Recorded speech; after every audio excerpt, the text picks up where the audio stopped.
Pinalalakas ng Cybercrime Investigation and Coordinating Center o CICC ang kampanya laban sa mga unregistered online lending platforms kasunod ng pagdami ng mga Pilipinong nabibiktima ng iligal na pautang.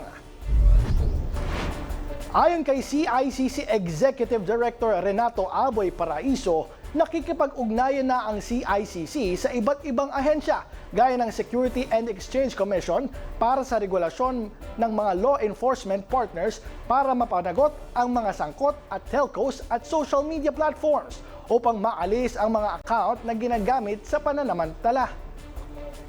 It's a whole of society approach that we're employing, and even with kasi we know that these online lending applications na located outside the country, especially the financing of it.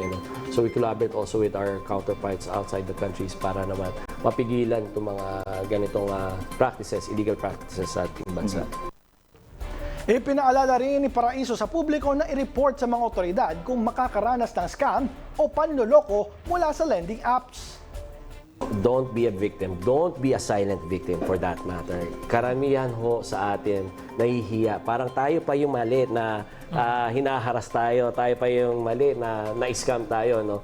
So we shouldn't adopt that kind of thinking. Pag ho kayo biktima, magsumbong ho kayo. Kung ina-attempt pa lang kayo maging biktima at alam nyo ibibiktimahin pa lang kayo, magsumbong ho kayo.